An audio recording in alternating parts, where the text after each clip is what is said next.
Good morning. We'd like to begin on time if possible.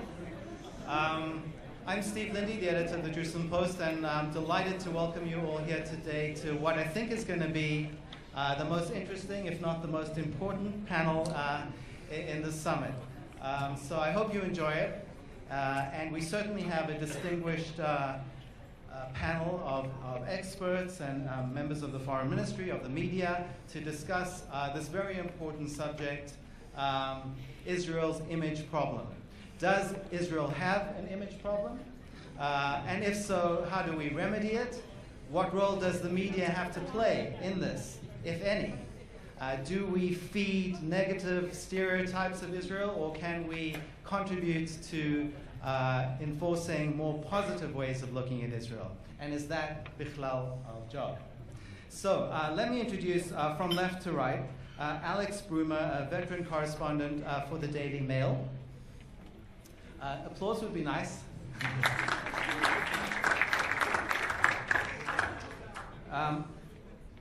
Shlomo Malka is director of, excuse my French, RCG.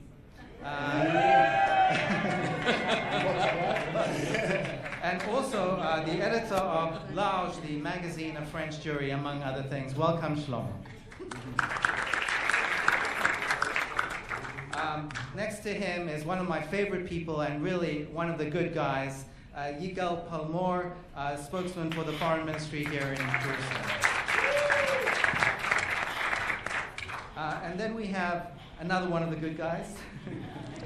Not that you're all bad guys. Eyal Arad, who is the president of Arad Communications, one of the most important can I say PR companies in Israel. Today we say Hasbara, other things, but Eyal Arad is certainly public diplomacy.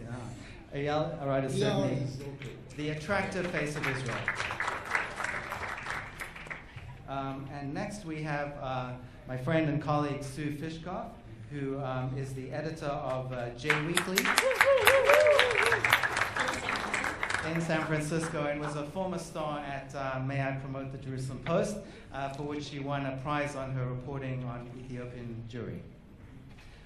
And finally, my good friend and a fantastic spokesman for Israel, Sheff, the executive director of the Israel Project here in Jerusalem. So without further ado, we're going to go left to right. I'm going to give each panelist a few minutes to present their view. We're going to open it up for discussion, and then I'm going to take questions from you, the journalists, and the audience in the last 20 minutes. So please be ready for your questions. But let's begin with you, Alex. You're going to provide us, I think, a little bit with an outsider's point of view. Okay. How do you see Israel's image problem? Well, I mean, clearly Israel does have an image problem in the media.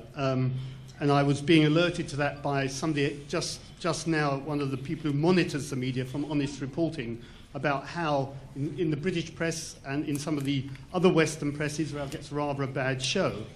I don't think it's necessary that that's always the case. I work for a paper which has a very large circulation, around 2 million copies a day, a website which has 85 million unique users. So it's a very, very broad audience that we cater for.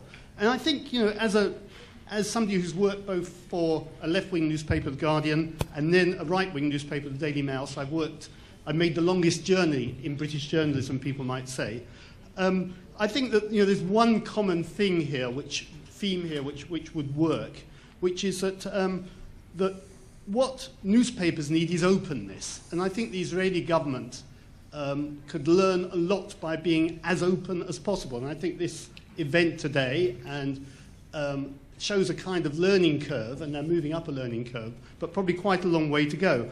And what I always think about, what I've thought about recently is that we have, at the moment, for the first time in Britain, a British Jewish ambassador to Israel.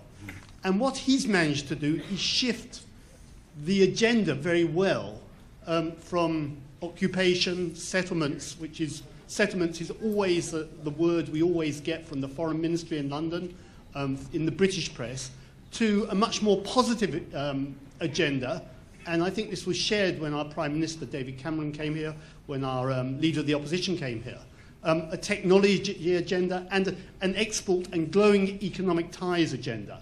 And that has really begun to shift the tide quite well. And I think that's been very good. So I think that's the kind of thing which can be done. And let me just run through one or two other things, which just quickly, because I know you've got a lot of panelists here. So I was struck by something Yuri Edelstein said to us earlier in the week, which he talked about human rights maximum. I'd like to know a lot more about human rights maximum, because I think people recognize that some of the way that Israel deals, and I know we're in a very tense period at the moment because of the free kidnapped chaps, but I think that people feel that the human rights element in the treatment of Palestinians and Israeli Arabs doesn't quite get the attention it should do. And if Israel paid a lot more attention to that, it could actually do quite a lot more to improve its image. And that's why I was interested in that phrase. And it would be quite nice to try and squeeze out quite what he was getting at there. And finally, of course, most people here recognize now that the printed press is really, in many ways, a declining phenomena, and we've got to adjust really to improving the image right across the media, and that means finding ways to engage with social networks and big websites like our own website. The good thing about the existing newspaper websites, what I would say is that they're the place to aim for because they are properly monitored. And somebody said to me this morning they saw something on our website, Daily Mail Online website, yesterday which disturbed them. They called them or emailed them, and it was taken down straight away. So working with monitored, carefully managed websites could help Israel improve its overall image. Thank you. Thank you very much for those very useful remarks. I'm glad you brought up the kidnappings because I would like to focus on that later. But let's now move to Shlomo, Malka, and the view from France. Good morning. Bonjour. Je voudrais dire d'abord que la France est très largement représentée dans ce congrès par toutes les radios juives qui sont ici et que je salue.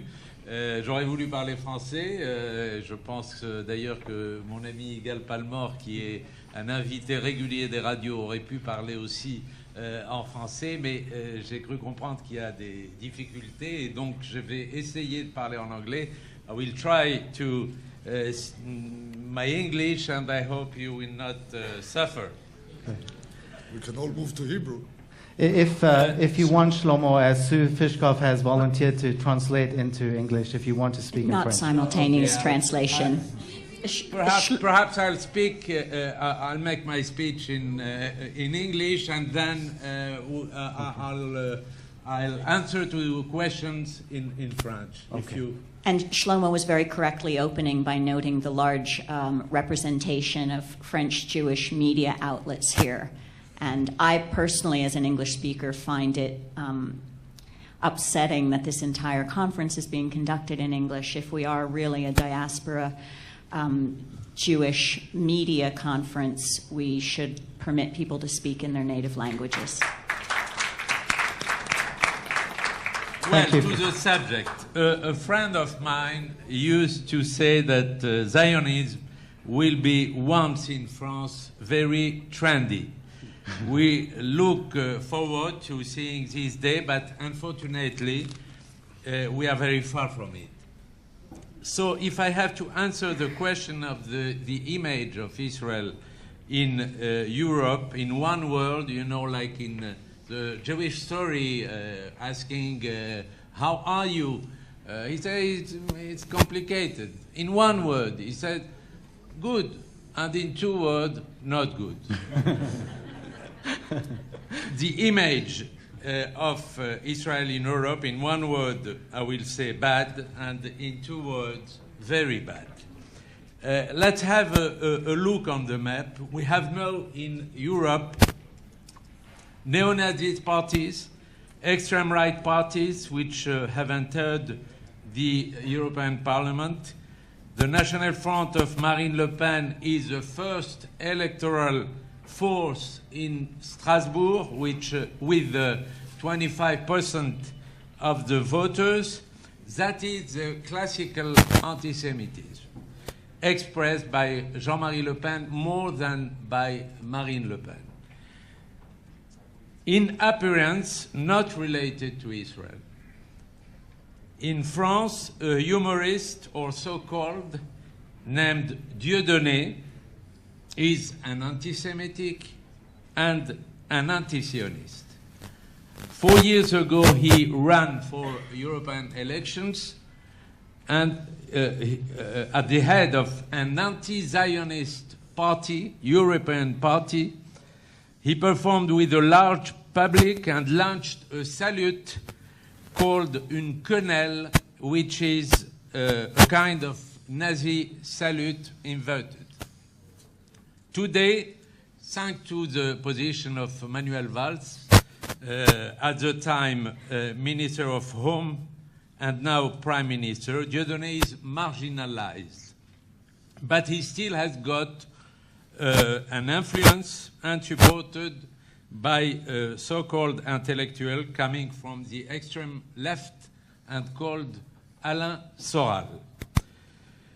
There was another intellectual named Stéphane Hessel, member of the Resistance, who wrote a short book of 20 pages, which became a bestseller in France, Indignez-vous, which we can translate, but get angry.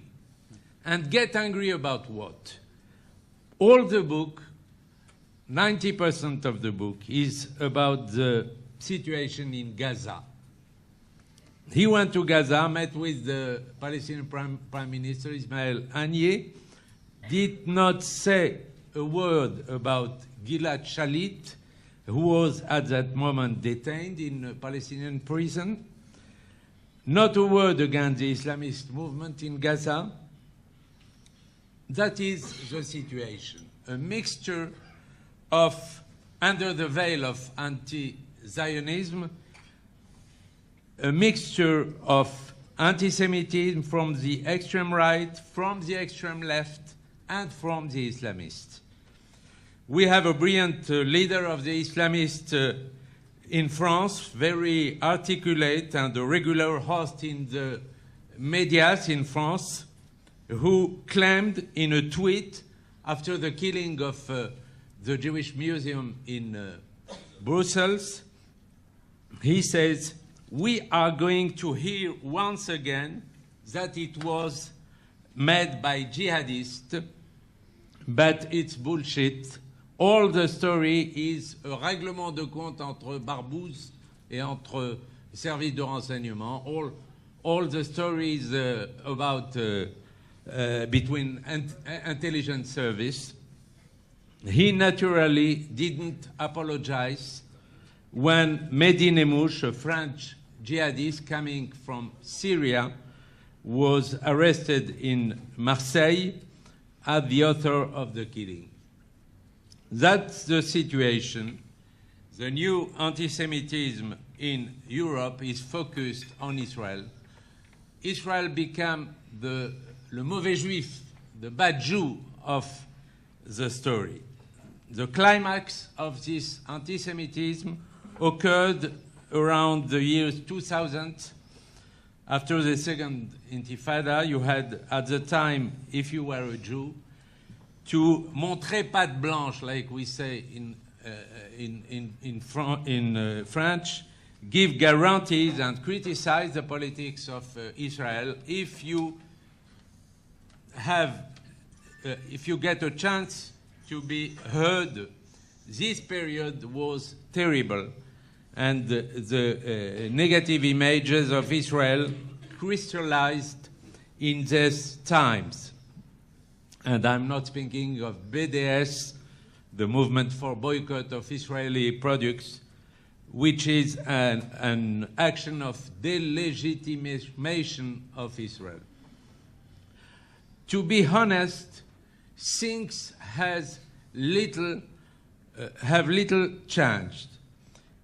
I was, as a journalist, with President Hollande when he was here some months ago to cover the visit. I was also with Pope Francois when he was here. and I saw how the French delegation, for instance, even the journalists were absolutely amazed to see that Israel was not only the wall in Bethlehem, not only the colonies, not only the right-wing government, it's also a nation dedicated to high-tech.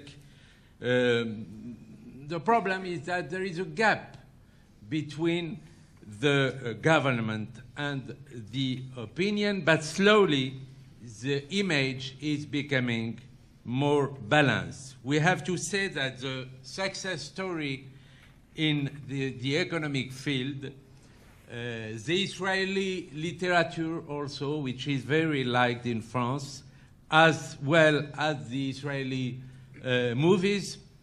You could say that French people like Israeli movies because they are very critical to the Israeli politics, but nevertheless, we have also the Israeli television series like Hatufim. All these trends combined with frequent visit in Israel of French ministers, French writers, French artists, are things that progressively modify the image. When French singers give concerts in Tel Aviv, Johnny Hallyday, Julien Clerc, Carla Bruni, when Johnny Hallyday says, I love Israel, I love Tel Aviv, when Carla Bruni says, I love this country, it's, I love the energy of the country, I love the dynamism, beautiful girls and beautiful guys. It doesn't change the political image of Netanyahu or the collapse of the Israeli-Palestinian negotiation, but it preserves the essential. And the essential, to my opinion, is that despite all the problems, Israel remains a democracy. Not a Jewish state. I rather prefer to say the country of the Jewish people, and to say Jewish state, I think it's counterproductive concerning the image of Israel. A state of the Jewish people and a democracy. I like the sentence of Shimon Peres in the opening of this symposium. We want you to criticize Israel when the situation is good and to support Israel when the situation is bad. It's a good sentence. As long as the democracy, as this value is protected, the image can be bad, very bad, catastrophic, or better. It can't hurt the ties between Europe and Israel, and it can't stop the Jews being close to Israel and being proud of it. Thank you very much, Shlomo. It's always nice to hear I love Israel in a French accent. Yigal Palmor, you know, for years the Foreign Ministry was engaged in what's called a branding campaign to try and promote Israel's image in the media and in the world. I'm not sure if this failed or succeeded. Tell us from within the system, from within the government and the Foreign Ministry, how you see the issue of Israel's image problem. I have too many things to say for such little time that you've given me, so I will focus on only one argument, and I hope that this is an argument that will displease almost everyone here so that we can argue about this argument and have people rethink what they think they know and what they think they think. Because basically, you're going to tell me that we don't do enough, and I'm going to tell you maybe we're doing too much. And this is one reason for Israel's image problem. There is an image problem. I don't think we need to lose time about arguing about this. We all agree on that. And there are many reasons for this image problem, which reflects itself in many, many different ways in different countries and societies. We don't have the same kind of problems in France as we do in Japan or in Brazil, but we have problems almost everywhere, first and foremost in Israel itself. I think Israel has an image problem in Israel, if you ask me, and maybe Eyal will want to say something about that right after me. But, the basics of the problem are that there are as many different views of Israel as there are Jews, and then some. And that's only covering the Jews. And we all feel very passionately about Israel one way or another, and we want all our friends, Jews and non-Jews, to hear our opinion and to side with us and to see things the way we do. And then we make other people feel they need to have an opinion of Israel. There's a very pro-Israeli Spanish journalist, which is something very noteworthy in itself. He writes for El País, and he has a blog. I love the name of his blog. It's called De Israel Opinamos Todos. We all have an opinion about Israel. Or of Israel, we all have an opinion. Now, why would that be?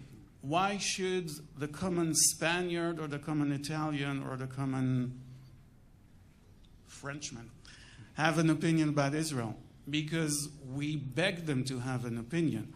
We reach out, we diplomats, Israeli officials, Israeli politicians, we endlessly reach out to public opinion in these countries, to the media, and we ask them to have an opinion. Of course, we ask them to have one very specific opinion, but then they are free people.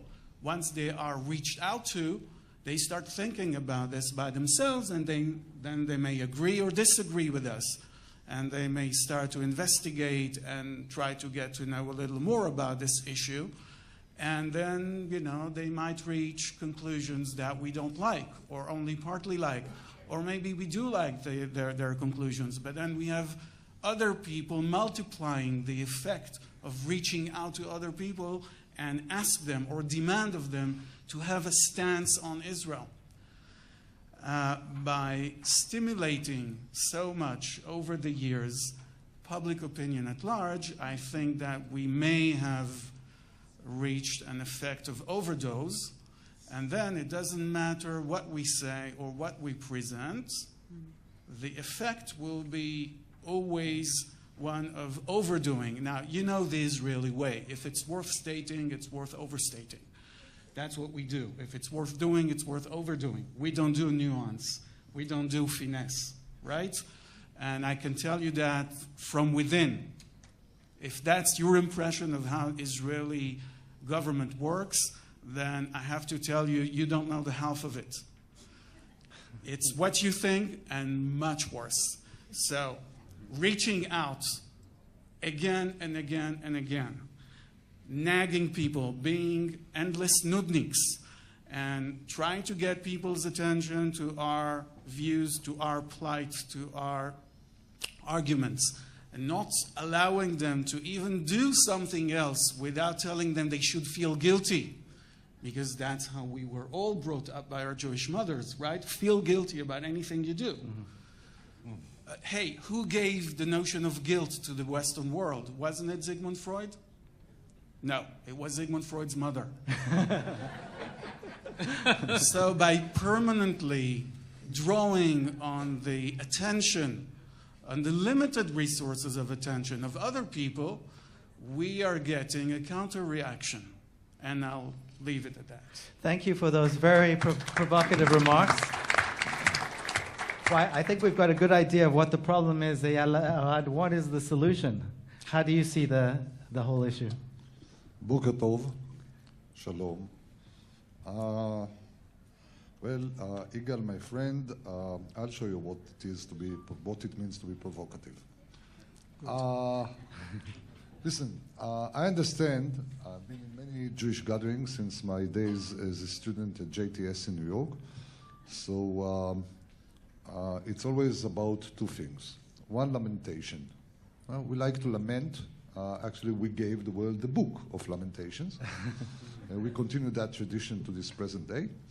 And, of course, trying to explore the ancient Jewish question. Nu, ma yeh? We are a nation that is never satisfied, which is a good thing. It's not guilt, but the lack of satisfaction, self-satisfaction, that drives us forward. So, of course, we have an image problem. Okay, why is that? It's very simple. First of all, we have to understand the character of media. You are all journalists, or most of you are journalists. Both my parents are journalists. I've been working the media beat for the past 30 years. For the media, bad news is good news, right?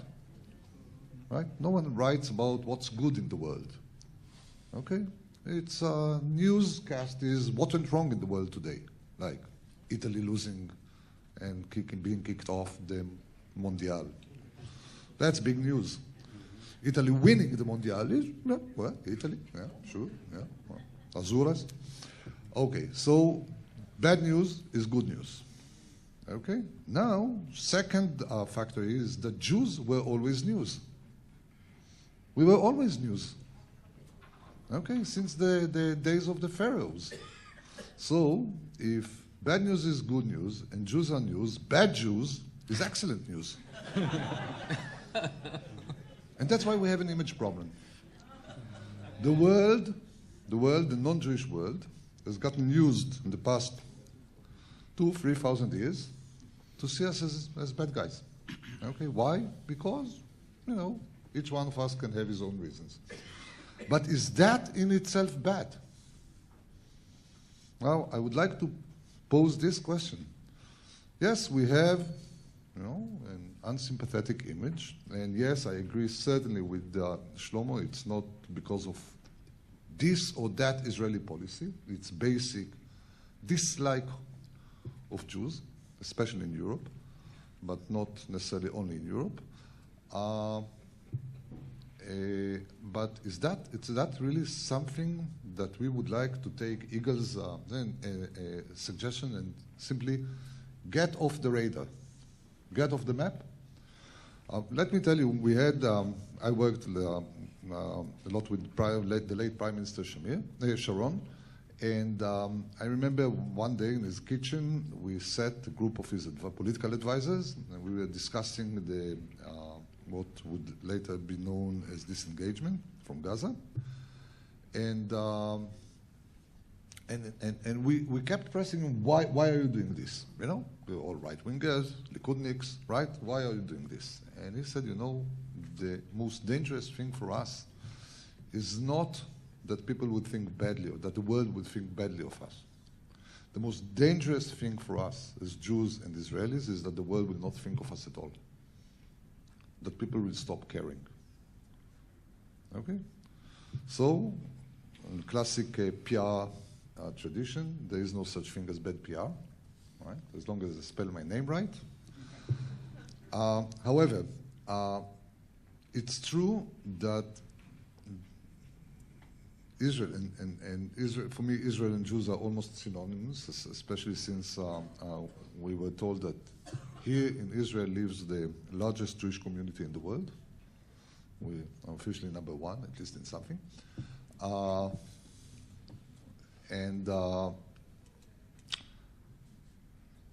The problem is that the views about Jews, the views about, and as a result, the views about Israel are a myth, are clouded with a myth. Okay? Stems back to the origins of Christianity, if you will, to the bad PR we suffered from the Romans. I don't know, but I'm not an historian. But there's a myth, a cloud of myth around us.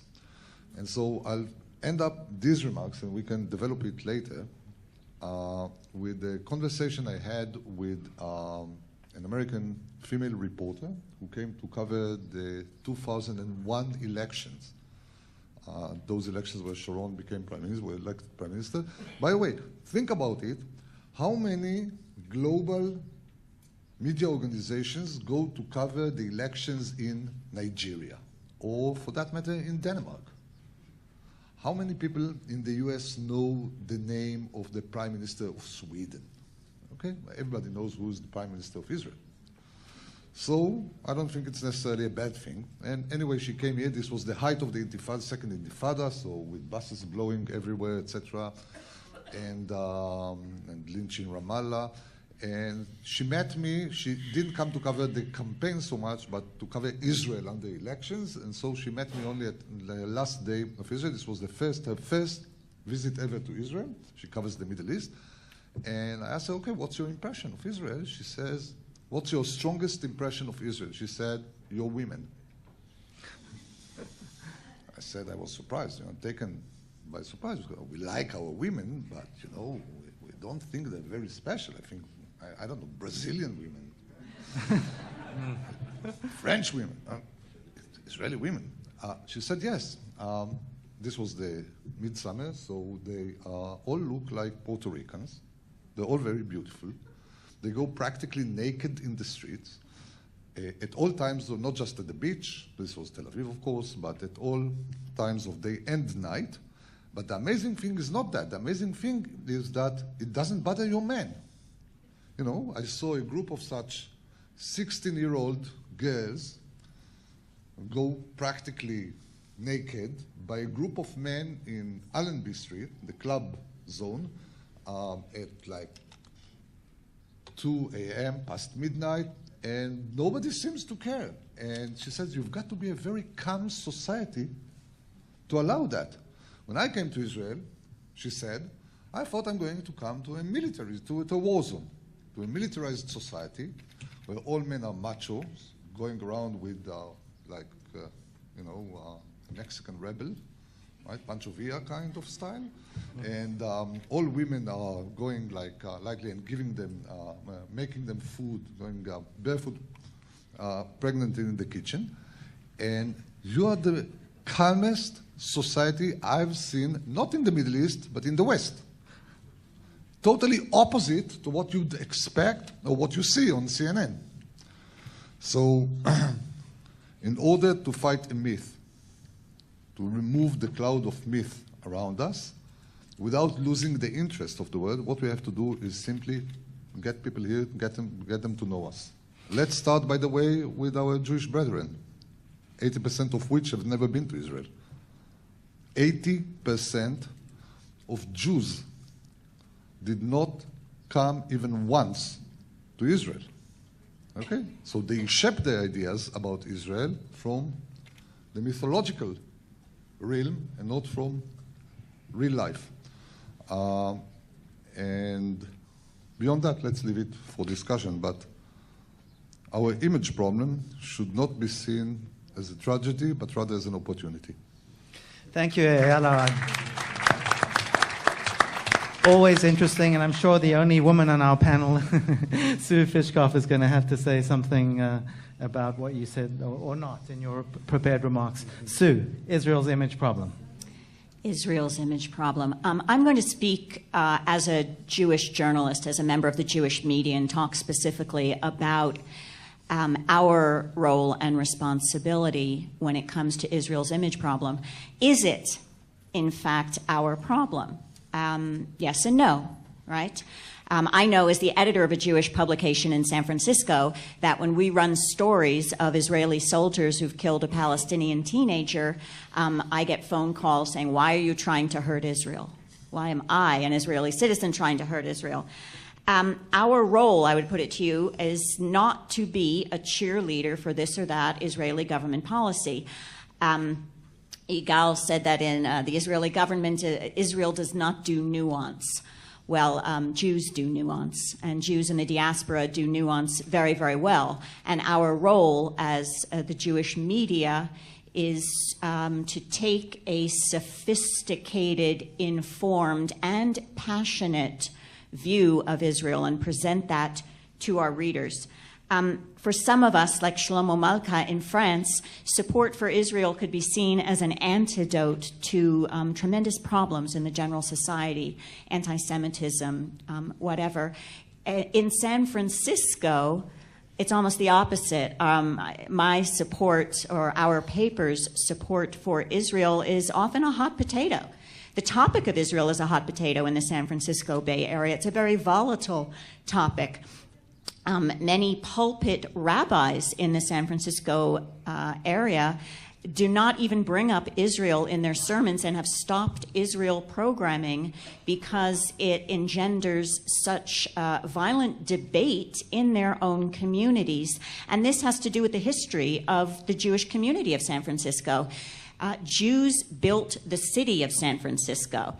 In the 1840s and 50s, when Jews came out, they put their money not into synagogues and delicatessens, but they built our opera house. They built the San Francisco banking system. And because Jews, and they were Reform Jews, San Francisco's Jewish community was established by Jewish Reform Jews in the mid-19th century. So my readership in San Francisco is very integrated into the general society. They are the machers in the general society, not just in the Jewish community, and they've always felt confident. We have 500,000 Jews in the greater San Francisco area, one kosher restaurant in San Francisco, one in the East Bay, and 4 in our general area. And people can look at that and say, oh, you don't have an affiliated Jewish community at all. But the creativity and the activism and the Torah study and the literature and the amount of synagogues and minyanim is just tremendous. So, we're dealing in each community with different models of Jewish engagement and relationship to Israel. And as the Jewish media, we have to ask ourselves, to what extent is our responsibility to reflect the interests and needs of our Jewish community? And to what extent is it our role and our responsibility to lead that conversation, particularly on Israel? I put it to you that if it is our responsibility to lead the conversation, or at least help set the agenda, then we Jewish journalists better be deeply informed about Israel, right? I mean, if 80% of Jews in the diaspora have never visited Israel, I know that many of us in, not myself, but many of us working in the Jewish media in North America have not been to Israel, or have only been to Israel once. And I think it is, Israel might look at that. I think it's in their best interest to bring Jewish journalists to Israel for intensive periods like this conference and longer. And we, as Jewish journalists, owe it to our readers to be deeply informed, to know what's going on in Israel and and to be Jewishly literate as well. They go hand in hand. Couple of suggested solutions. What can we do? What can Israel do? What can Israel do? Don't feed us pap. Don't feed us nonsense. We're smarter than that. Pre-1967 models of Israel and the Israel-diaspora relationship play out in Boca Raton, where my dad lives. And when I go to speak to his Jewish Federation, they still have the posters on the wall of the talk about women, the heroic pioneer woman from the 1950s with the gun in one hand and the driving the tractor and the short shorts, and that's the image. We can't idealize Israel, and neither can we demonize Israel. We need to engage with love, with nuance, with sophistication. Israel, and I'm speaking now to the foreign ministry, to any ministry, to PR companies from Israel, don't expect us to park our democratic values, our commitment to pluralism at the door. For us Jewish journalists to present a positive, I don't want to say present a positive image to Israel, but to really talk about Israel and report on Israel to our readership in the way that we need to, diaspora Jews need to feel comfortable and at home with their relationship to Israel. They can't feel tentative. They can't feel that their relationship to Israel is only part of who they are. It has to be a holistic engagement. Another thing that Israel might consider doing to help us present Israel in a better way abroad is to stop disrespecting non-Orthodox Jews and making them feel like second-class citizens. when you have, what am I going to do as the editor of a Jewish publication in San Francisco when the newly elected president of Israel comes to visit and won't call our Reform rabbi's rabbi? I mean, what does that do? Talk about a challenge to presenting a positive image of Israel. More than half of North American Jews come from intermarried families. Did we all have Jewish mothers? No. And yet, when I say more than half of North American Jews come from intermarried families, those are only the ones who identify as Jewish, who identify as the Jewish community. So it's and when they come to Israel, they are made to feel like second-class citizens. So this is something, the whole battle for pluralism in Israel is something that North American and diaspora Jews should be very deeply involved in, because that helps us, that helps the Jewish community, and that helps us present the image of Israel that we want to present to the outside world as well. So we Jewish journalists, in sum, I think, can help Israel by taking off the kid gloves. We don't need to prove our pro-Israel credentials to anybody. We're in this business because we love Jews. We love Israel. This is how we have chosen to spend our professional and often our personal lives. And we shouldn't be afraid of what our Jewish community will think. We need to stop self-censoring. We need to really open up the Jewish community conversation about Israel in our own communities, and not to be afraid of it. Thank you. Thank you, Susan Fishkoff. The Israel Project was established, really, around this issue of Israel's image. So if there's one expert to talk about it and look at the big picture, it is Marcus Sheff. Marcus. Thank you, Stephen. I would like to recognize your leadership in the Jewish journalism world and your work over, more years than I think either of us wants to remember. Let's not kid ourselves. Guys, this is a very emotive subject. We all have views on this. We do sometimes need to look at data. Data tells us where we are. We all might think we know what Israel's image is. We all might think we know what people think about Israel. But you only know when you ask. You only know when you do polling, when you go out there, ask 1,000 Americans, 1,000 British people what their views of Israel are. Now, in terms of questions, what is the big question that we want to ask? What is it that we want? If it's a geopolitical question, if it is the question of we want governments to support Israel in an incredibly volatile region with extremely unpleasant neighbors, then we need to look at that data. So here's a question. The question is, do you in London, you in Paris, you in New York, do you want your government to support Israel or the Palestinians? It's a binary question. Now, life isn't necessarily binary, but this is a binary question. So, guys, are you ready for quite a lot of data to be pushed out at you? Okay, here goes. In the United States, we've been asking this question for over 10 years now.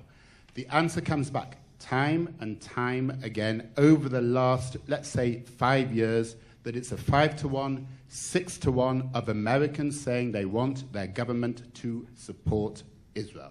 So the last poll that was done by us, which was just a month or so ago, 51% of Americans, and this, by the way, was after the peace process broke down, which is always when Israel is at its weakest. Of course, that's not entirely true. It's even weaker during military operations, but this is not Israel's strong point. When the peace process breaks down, 51% of Americans said, we want our government to support Israel, over 9% for the Palestinians. 5-to-1, 6-to-1, that is what we see time and time again. Asking if Israel's argument that Israel can't negotiate with the Palestinians when Hamas, a terror organization, has joined the PA, that got something like 2.5-to-1 support from Americans. Now, that's big picture. You can go into details.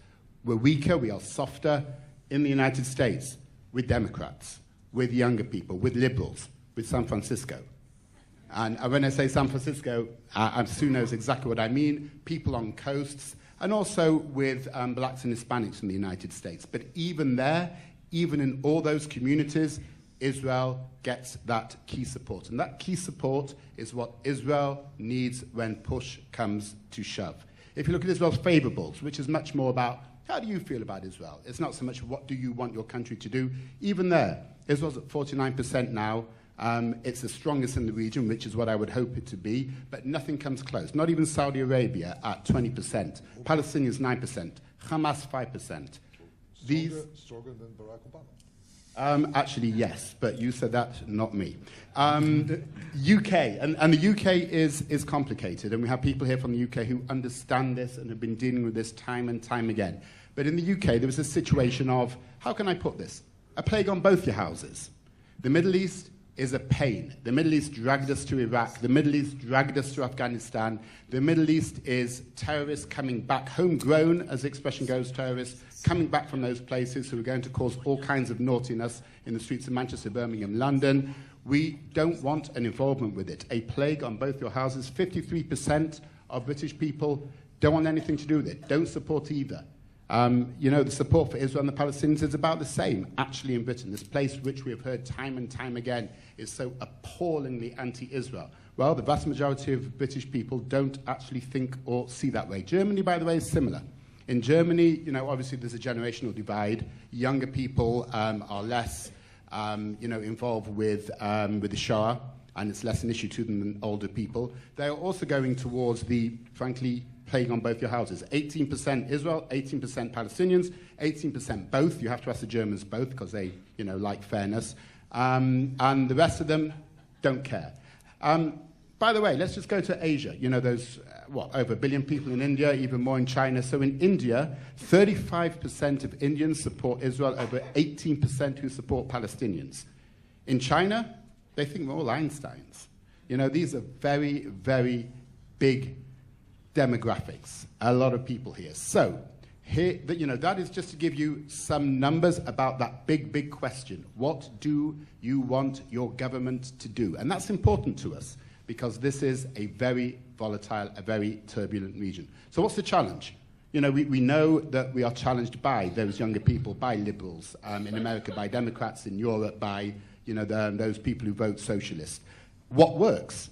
Well, for some people, it's that Israel is an ally.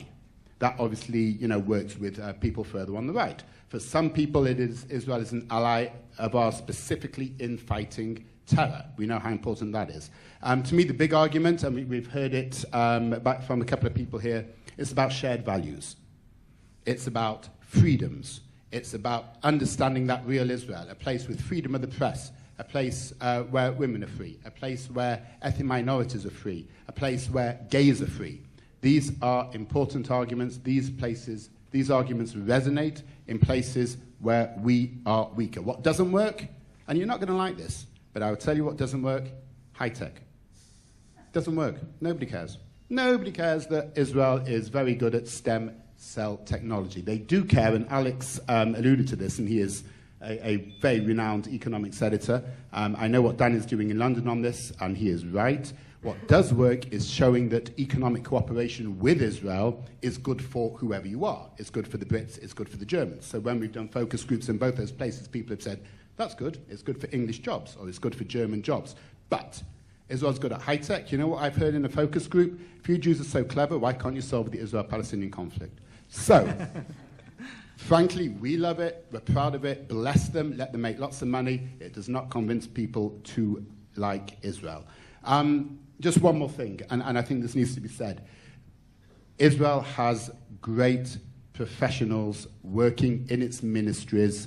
We have a couple of here that I can see today. Here's Nitzan and Yigal, of course, who are very good at this. They do a very, very good job. I will disagree with Yigal, who I love and adore, but Yigal, we have 450 foreign journalists based here. They wake up in the morning and they're going to write a story whether we want it or not. So we've got to work with them every single day, getting them the stories, getting them the resources, making sure they get that story right first time, because this is a battleground. The Palestinians are extremely good at this. There are Palestinian organizations in Ramallah, in Gaza City, who are doing this day after day, phoning journalists every single day, feeding them their stories, feeding them their narratives. We can't just sit there and allow this to happen. We have to fight back. We have to be credible. We have to be truthful. We have to show them the real Israel. But we cannot sit back and let the other side, who are extremely well-funded, win this argument. Thank you very much, Marcus. Picking up from what Marcus said, Yigal, let me ask you, are the Palestinians not winning the war? And despite what you said, let's take the latest kidnapping as a case study. It seems to me that the international media, for the most part, have either ignored the story or actually turned what was a kidnapping of 3 yeshiva students in Israel, and they've made Israel into the victim, and all of a sudden, the Palestinians, and we're looking like the aggressor. How do you rectify this kind of situation from your point of view? First of all, I have to tell you that the international media have not ignored this issue at all. There were wires going day in, day out from Israel to the rest of the world telling of the story. It didn't make front pages, naturally. It didn't make main headlines, obviously. It's a huge story here. There's no reason why it should be a big story in America when hundreds of girls and women are being abducted by Boko Haram every week. And we need to see this with foreign eyes if we want to understand why they see this not the same way as us. Of course, for me, a young Israeli abducted from his yeshiva or from, hitchhiking is more important than anything that happens in Africa because he's closer to me. What can we do? But from some media outlets sitting in some capital of the world, it's all the same. Why would 3 Israeli teens matter more than 200 Nigerian women, right? Not to mention that there are thousands of people being slaughtered in Iraq as we speak, and that pro-Russian militias in the Ukraine have downed an airplane, killing 50 soldiers at the same time. So that would fill the international news pages. And that's it. And we're only international news. We're not local news anywhere. We may be considered somewhat local news to some of the media represented here. But to the international media, we're not local news. So you can't compare how we see ourselves and how others see ourselves, and it's not because they're anti-Semitic. Now, what can we do to rectify this? You can't rectify the basic situation. But if you want foreign correspondents to report on a situation, then you need to feed them with information that answers to the basic requirements of journalism, the 5 W's, sorry. And if you don't have anything to show for your trouble, then they will not report on it. So first there was the kidnapping. But after that, what could we show them? No proof, no evidence of anything. Do we know what is going on? We don't. Not you, as people living in Israel and following the news, and not I, as seeing things from inside government. We don't know, we don't get the information. What do you want the journalists to report on? Okay? There's an IDF operation going on, they're arresting people, it's very visible. This is what they will report. Things that are visible.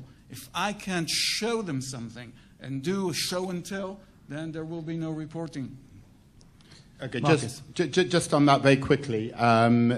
It was clear to us last Monday, as Yigal said, the story was looking at the IDF in Hebron. That's where all the journalists had gone to. That was the story that was being reported. This story was about 3 teenage boys who were abducted.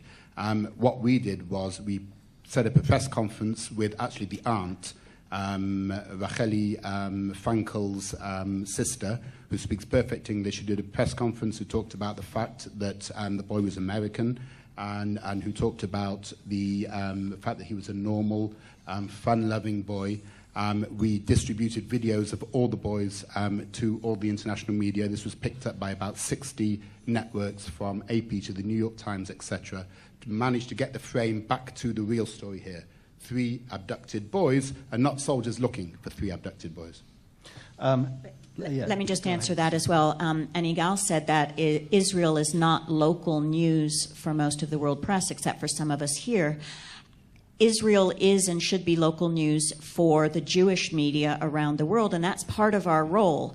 We can and should continue to keep Israeli issues and incidents like the kidnapping of the 3 yeshiva students in our papers, in our media outlet all the time, both to inform our own readership and because other editors of daily secular non-Jewish newspapers and media outlets look to what we're covering. You know, the San Francisco Chronicle every day posts headlines from newspapers around the world, and if they, you know, will post the Jerusalem Post headline today and the story about the kidnapped teenage boys, then that's already getting before the non-Jewish public. So that's part of what we can do as Jewish media. First, Alex. Yeah.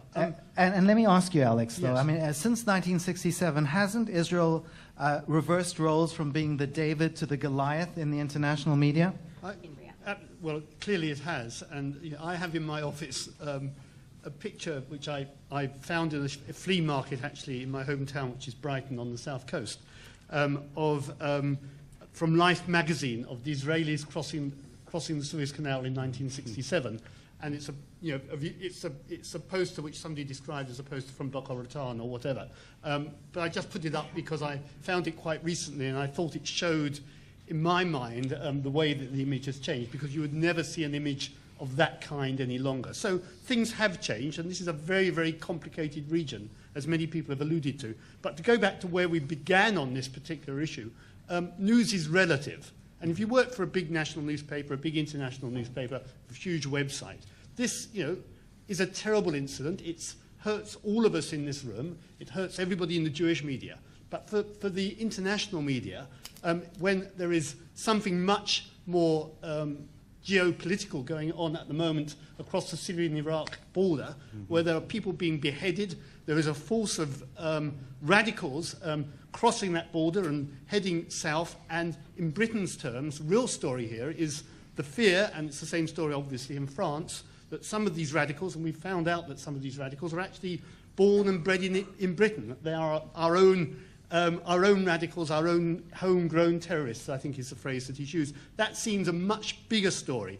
Just going back to the 3 kidnapped kids for a moment, I mean, clearly that's a very emotional thing. It's a very important thing. But I also think that we sometimes underestimate, and allusion was made to what happened in Hebron, what the impact is when people see the Israeli authorities' reaction to such events, because it looks like big boots on the ground. It doesn't look like, and this is largely about, I'd say, presence in, I don't want to use the word occupied, it looks like presence on the West Bank rather than occupation on the West Bank. But that is a kind of, it puts Israel in a bad position from when it begins, because it begins having to use soldiers rather than civilian policemen, which should be used in the West and so on. So it becomes escalated in a different kind of way. And that's a very hard image for foreign newspapers who are not always that sympathetic to Israel to absorb, and they find the reaction to be perhaps, in their own minds, an overreaction, although I can understand in Israel, where every life is so precious, you know, we're a post-Holocaust society where all that matters so much. I can understand why it happens, but I can also understand why other people outside feel that there's been an overreaction, perhaps. Thank you. Shlomo, with the rising anti-Semitism and anti-Israel sentiment in France, how do you feel that the media can work to combat such images? Concerning the kidnapping, French opinion is very sensitive to all the problem of the Islamism, because we have French jihadists now who are going to Syria and coming back from Syria, and the figure is about 300, at least 300 French jihadists who come from, who are going to Syria. The kidnapping was not very much covered in the national press. I don't know why. Perhaps the national press is a little bit tired of the conflict of the Israelo-Palestinian conflict because there is no news, and the news are in the other side. Nevertheless, we have political programs in our stations, and we receive politicians, and we ask our politicians to react to this thing, and especially to the kidnapping. Last Sunday we had Christian Estrosi, who was our political host. He is a mayor of Nice, and he was very offensive against the kidnapping and the kidnappers.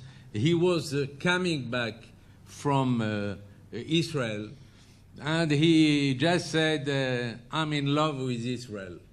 And such sentences, you couldn't hear them 5 years ago. Now people can say sentences like this.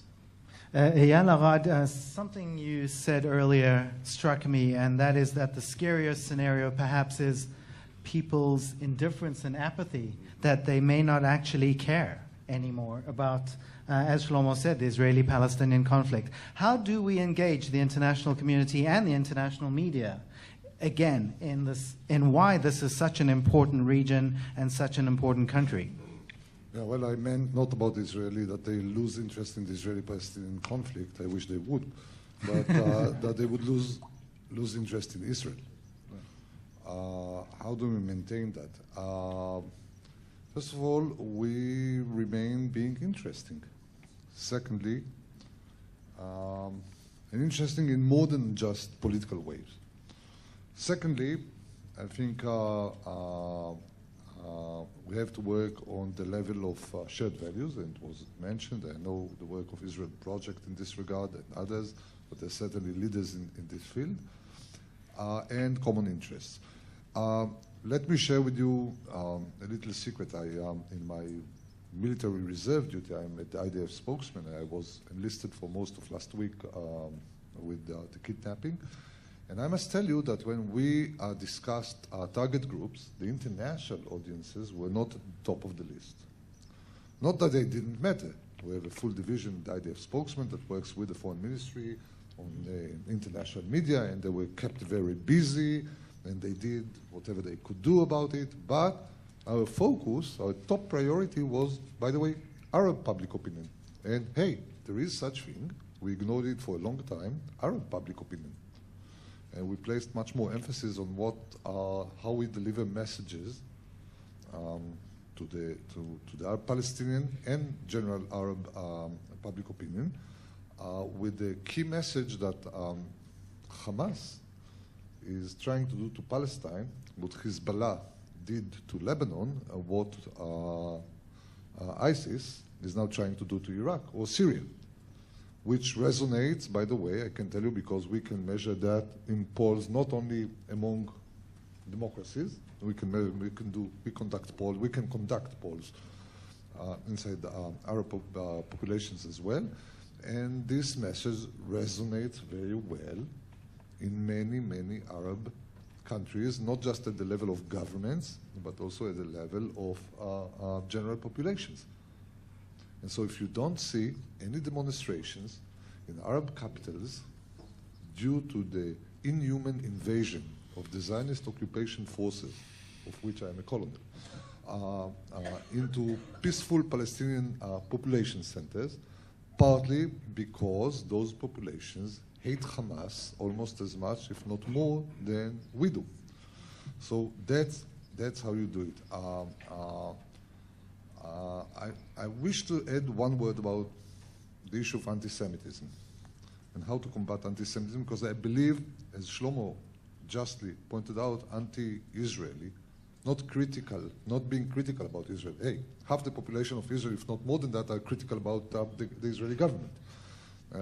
Certainly not anti-Israeli or anti-Semitic. But being anti-Israeli or being anti-Jewish is basically the same thing. How do you combat it? Well, can you combat it? Anti-Semitism is one of the leading intellectual trends in 2,000 years of Western intellectual history. Okay, dating back to the Roman Empire. Can you really fight it? I'll tell you, I remember as a young boy I read a novel by an Israeli novelist, Hanoch Bartov, was a soldier at the Jewish Brigade of the British Army in the Second World War. As a very young, he enlisted at the age of 16. He lied about his age. And he describes a scene in a train going from Cairo throughout the Libyan desert, where soldiers of, British soldiers, British Army soldiers of all kind of, nationalities and denominations, still the time of the British Empire, are sitting there in the wagon, and, there's a British, Welsh, I believe, soldier sitting in front of a Jewish brigade soldier, and they're both reading the newspaper, and then the British soldier lowers the newspaper and says, "You bloody Jews." So the Israeli, not the Israeli, the Palestinian then, or the then Palestinians, lowers his newspaper and says, "You bloody Englishmen." And they both bring back the newspaper and keep on reading it. Hey, that's normal, okay? Israel is the solution, we're the medicine, and we're the solution to anti-Semitism, okay? It's politically correct to describe you guys as diaspora Jews. But there is no such thing as diaspora in Jewish tradition. There are only two situations, Israel and exile.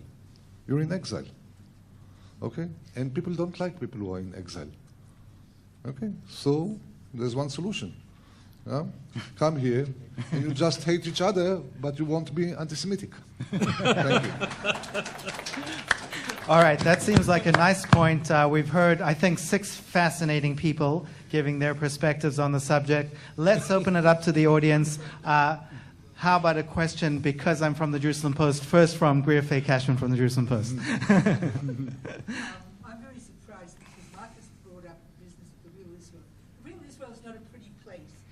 We haven't had any discussion whatsoever of what is being done to so-called refugees from Africa, how we treat them, how we treat their children, how we deport their children. We haven't had any discussion about the nasty things that Israel does, and perhaps we might get a better image if we stop doing some of those nasty things. I think that was to you, Marcus, but feel free to deflect it. Listen, Faye, you as a Greer, as a journalist here in Israel, that's your job. Your job is to look at Israeli society, as every journalist in every country, is supposed to do, and to pick those issues that they think are important for the public to see and hear and read about. And I understand that you do that within your job. When we are working here in Israel with the foreign media, I think we have an enormous amount to talk about in relation to those things in Israeli society which are not known and which should be known. And those are the freedoms that I'm talking about. Those are a society which is absolutely, utterly democratic, a society where there are rights, as they should be, for its majorities and its minorities. Women's rights, gay rights, a society where, as I think it was Tony Blair who said, where it is the politicians who are scared of the people and not the people who are scared of the politicians. Those are the values which people in the United States, in Europe, and yes, all across the Arab world as well, and that's a very important point. Those are the values which people relate to and which people look up to. The Israel Project has an Arabic language website called Al-Masdar, which is the source. It's communicating to the Arab world, to hundreds of thousands of people across the Arab world. And what is the most interesting thing for those people? It's the freedoms. It's how to run a democratic country, because that is what they want to know about. And for people from San Francisco across the world, the fact that Israel is that free country, that Israel is that country where you can say and do what you want, is an incredibly important fact, which we are pushing time and time again. Now, this is a democratic country. You are part of it. There are issues which you have, issues which you need to talk about, issues which Israelis are talking about all the time. That is exactly as it should be. Exactly as it should be. Thank you very much. Bill Koenig in the front here. Since you gave me your book, I'm going to give you a question in exchange. Go ahead. I appreciate that. You know, from our perspective, and I work out of Washington, D.C., we have an internet news service that focuses on Israel and the Middle East. You know, Israel has basically a biblical, a legal, a strategic, and practical right to the land of Israel. Israel decided to get involved in the peace process. In 2000, July 2000, Arafat received almost everything he wanted, but it wasn't enough. Let's get to the question, though. 2008, same thing with Abbas. So what happens is we don't hear from the media about those facts, which are key, because what has happened is those people that oppose Israel, especially in Europe, they focus. I think. I guess my question here is, how can that be countered? Because Israel always seems to get blamed for the lack of a peace deal. Who would like to? I would like to address that as a former advisor to a former prime minister. I can speak now, being former, I can speak my own mind now. I can tell you the truth. At the end of our Operation Iron Cast in Gaza, in which the IDF have killed over 1,000 Palestinians. And I don't know the numbers, but some of them were non-combatants. Not that they hit them on purpose, but, you know, as a collateral damage of war. There was a war there. The end of that war, 8 leaders of the Western countries, headed by Angela Merkel, the Chancellor of Germany, convened in the Prime Minister's house in Jerusalem, and Mrs. Merkel offered a toast to our shared victory over Hamas. So, is that I simply don't think we like to take those negatives that are being written in southern Israel, and there's certainly a lot of them, but to overemphasize them.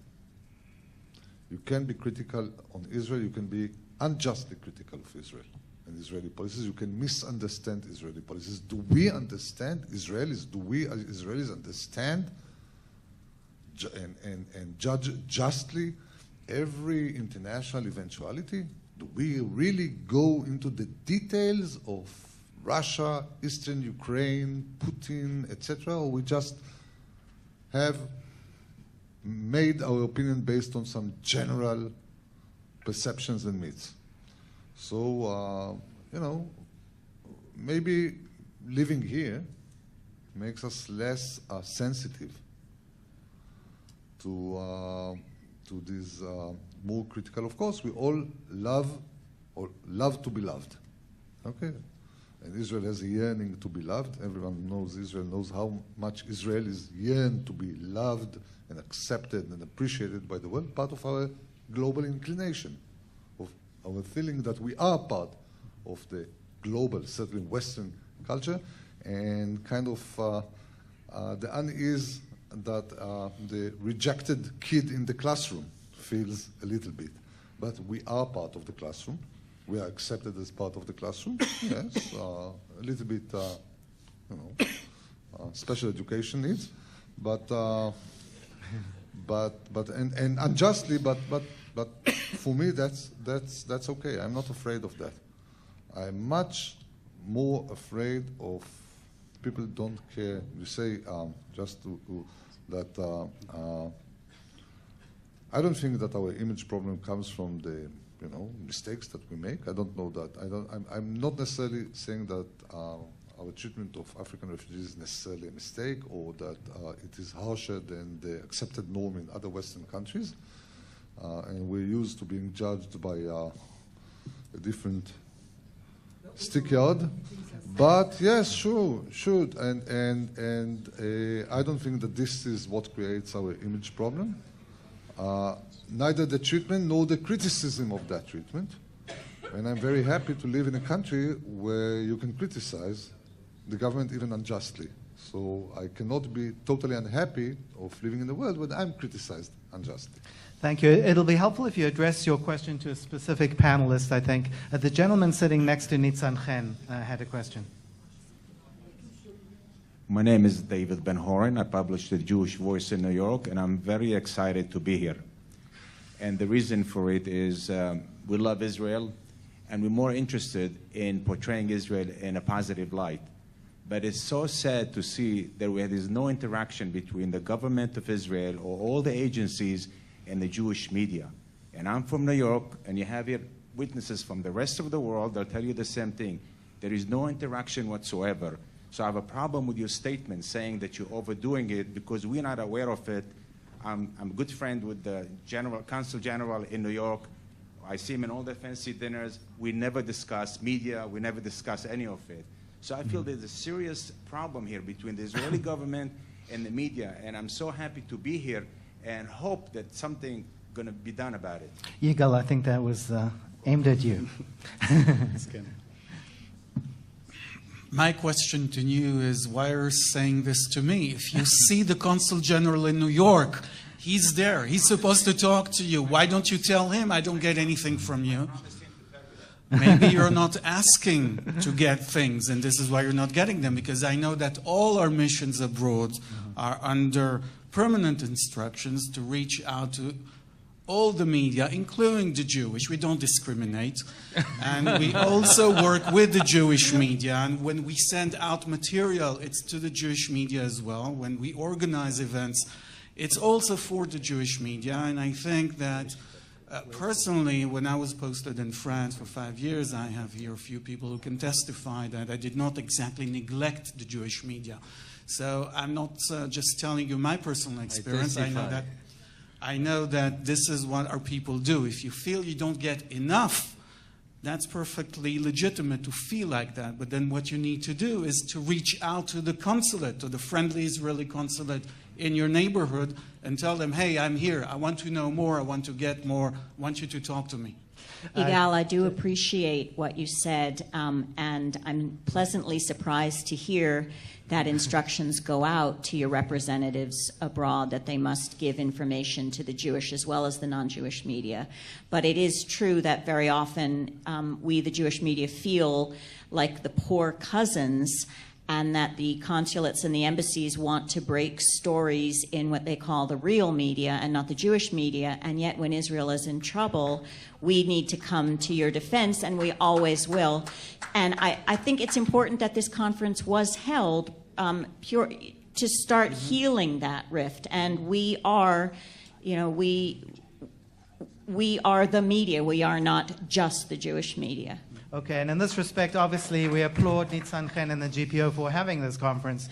Jenny Fraser from the Jewish Chronicle.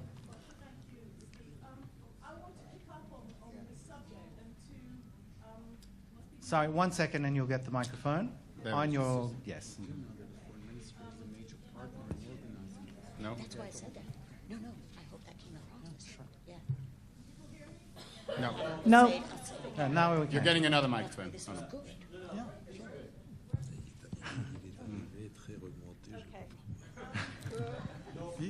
No. Yeah. Okay. I wanted to pick up on this subject and what's been said, and also to pick up on what Sue Fishkoff said, and address this to Yigal, whom I hope is paying some attention, to say, she said, don't feed us pap, don't feed us nonsense. My experience,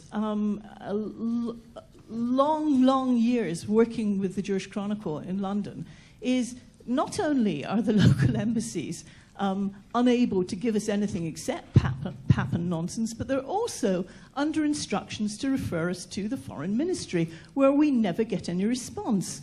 When we ask questions about serious incidents that have taken place in Israel, almost 9 times out of 10, I would say, we have been lied to. And we are given the By whom? Give me names. No, I won't give you names, but Addresses.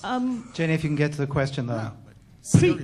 Predecessors of yours that don't want to give the Jewish media the proper story. And I would really say to you, if you don't make discrimination, if you say that you don't make discrimination between the national media and Jewish media, but you yet expect us to be the frontline troops in defending and helping Israel's image, well, you're going about it the wrong way. And I really think that you should be addressing this more clearly inside the foreign ministry.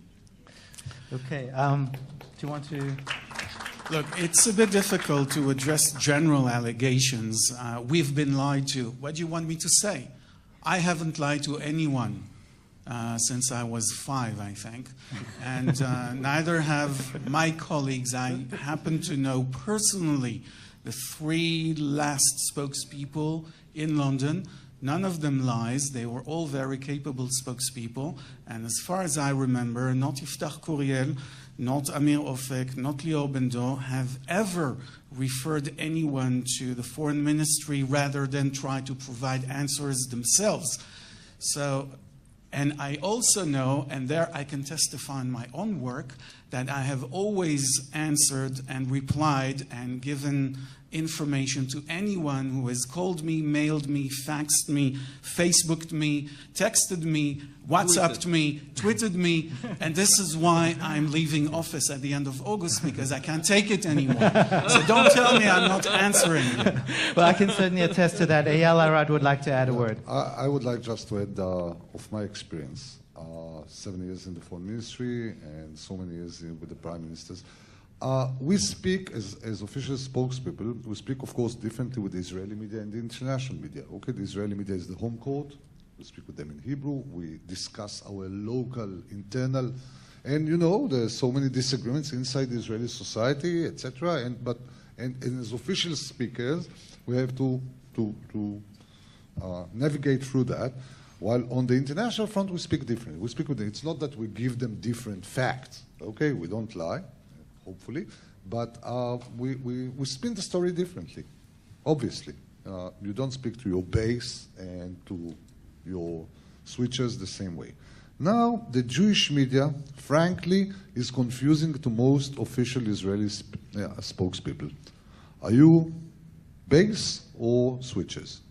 Are you local or are you international, global? It's confusing. It's confusing because the situation is confusing, not because anything that you do, or because our shortcomings, which are indeed very great, but because it is confusing. It's a fact. And the first thing that we have to do to overcome your remark, and I've heard so many of these throughout the years, is first of all to admit to ourselves that it is confusing, that there is a mixture here, that you're both local and global. You're global, okay? And once we recognize the complexity of Israeli speakers addressing, for example, look at the issue you just discussed, streams in Judaism. We'll talk differently to the, I don't know, China, what is the China big newspaper? China, the People's Daily. The People's Daily about this issue, then we'll speak to Yediot Achronot about this issue. Okay? And what are you? Are you closer to Yediot Achronot or to the Daily's people? This is something that we have to recognize. By the way, I've noticed, talking about Jewish media, there are no Israeli journalists in the crowd. Now, let me tell you, they also are Jewish journalists, and the Israeli media is also a Jewish media. And maybe if we do not put that distinction, this is Jewish media. I asked, where's the Israeli journalist? I said, no, this is Jewish media. No, I'm talking, I'm sorry, I mean the Hebrew. Yes, I'm not. Listen, for me, the Jerusalem Post is certainly an Israeli newspaper, but I'm talking. But by the way, many Israeli spokespeople do not know how to treat Jerusalem Post. Is Jerusalem Post in Israel, do we treat it as Yediot Achronot, or do we treat it as New York Times? Where do we put it? Okay? When the Prime Minister gives interviews to the Israeli media, does he include Jerusalem Post, or he includes it when he speaks to the American media? That's a touchy subject. It's touchy. And it is confusing because the situation is confusing. So, by the way, if Israeli, Hebrew speaking, general Israeli publications were present here as journalists, not to cover the conference, but to participate in it, okay?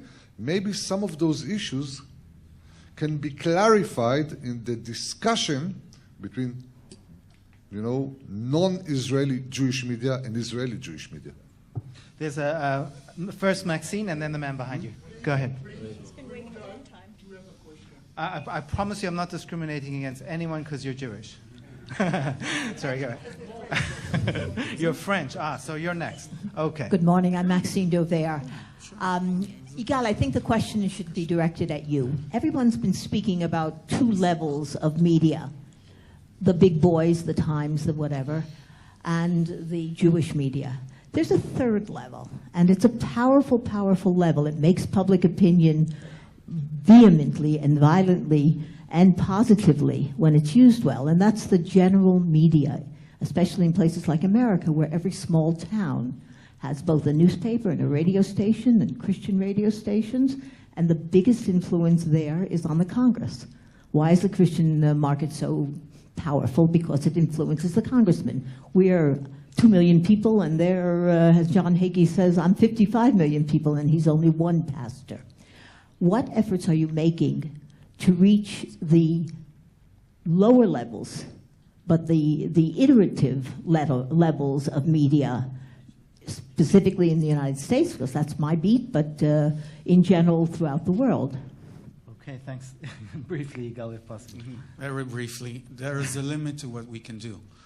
We can't reach out to each and every news outlet out there, not in the United States, not in the rest of the world. The whole, let's just say this, there are 1,050 people in the Israeli Foreign Ministry, all in all specialties included, diplomats, administrators, economic experts, media experts, 1,000 and some for all of the world. So there's a limit to what we can do. We have an infinite number of tasks and missions to carry out on behalf of Israel, and we can't do everything. We just cannot do everything. So there will be black spots, blind spots out there in terms of media or in terms of economic relations or in terms of parliamentary relations that will be left unattended. Thank you. Okay, go ahead. Sorry, and just very, very briefly, I think you also know this. I'm sure you do. That next level down from the very, very, big players in the U.S. media market, with that market contracting and picking up, really large chunks now of the following news from the wires, and the wires are here and are being reached out to. So there is that, of course. Monsieur, last question. I forgot a lot of people. Okay, last two questions. You and the gentleman in the white. Go ahead. Thank you. I'm Serge Aschenberg, French Radio J. With like Shlomo, we have a program with French politicians, which is one of the 3 main programs of the weekend political programs in France, which is not nothing for a small Jewish radio. And your question is? And my question, I have a few questions. No, my first question is why Israel is sending in France an ambassador who doesn't speak French. Uh-huh. Would Israel send to Washington an ambassador who doesn't speak English? Hopefully, yes, one day. Thinking of some of our you. former ambassadors, happened in I wish London. they couldn't speak English. Can help you? Why? And I wouldn't speak from Yigal, who was always a fantastic partner with us, and we would like that he would be the next ambassador when he finished in August, that he would be the ambassador in France. I'm not joking by saying that.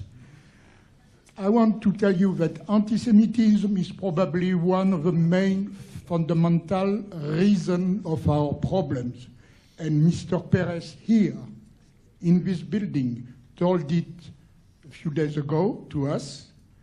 We have now, speaking of Francois, we have now the best Pope that we never have since 2,000 years. He said it, which was a real question. It's a problem. As long as Vatican would be anti-Semite, we will have problem. If Vatican is not anti-Semite, pro-Israeli, coming like this, we will change problems with our national newspapers, national TV, national radio. Concerning the 3 boys who were abducted, they spoke in France about it in the newspaper. When the so-called president of the Palestinian parliament was arrested by the Israeli army. So they spoke about that moment, they spoke about him. Now we have a problem, very strong. The Jewish medias are by the web. The biggest attacks we have in France now is by internet. The Arabs are very well organized. They have good websites. And they attack us. And we attack, we just defend. Israel is in a defensive position. It's not in an attacking position showing that Israel is right. It's always a position of defensive, which is not a good position. You are not,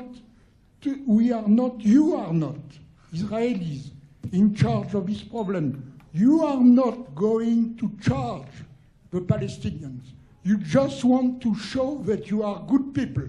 You are not good people. You are not. You are defending your country. We are defending your country. Don't let the others All right. being in the advantage. And I ask you, that is my question. What are you I'm going afraid to your do? question's come too late. We have to end. I was asking since 15 minutes. It's a problem. Well, you've been speaking for almost 15 minutes. I'm sorry. We really do have to end. The last question here with the gentleman in white. Yes. My name is Elon Cohen, and I'm from the backwater of all backwaters, Scandinavia. Scandinavia? Yes, Denmark. And I would like to follow up on Mr. Hurens and on Jenny Fraser. Please, can you get your question? We have to end. Yes. Okay. But I just have to tell you something before that. No, I'm sorry. Please, can you get your question? The Israeli ambassador to Denmark, the present and the former ones, has told us over and over again, we are here for the Danish public and not for the Jews. We like the Jews. We are Jews ourselves. We invite you to our dinners, but we are not here for you. And that's why I think there's some hiccups on the line between what you told us, Yigal, and what he says, and what his predecessor said. Can you elaborate on that, please? Yigal, we're going to give you the final word. And final word is, I cannot comment on some quote that is taken out of context. I don't know why he told you that, what you told him before he said what he said, and the general context of the conversation. Maybe he had a good reason to say this, but the fact is that you are here under the recommendation of the embassy. So they must be doing something right. Shlomo, last word so they don't say I'm anti-French. Yeah, I just want to say a word for Yigal, the Israeli ambassador in France. I think it's not totally exact to say that he's not speaking French. He learned. He's not speaking like Marcel Proust, but he's speaking French, and I had a couple of interviews with him. Second thing to Eyal Arad, who spoke about this confused situation, I think nobody is waking up asking himself, am I first local or global? Am I first Jewish or first French? When the question is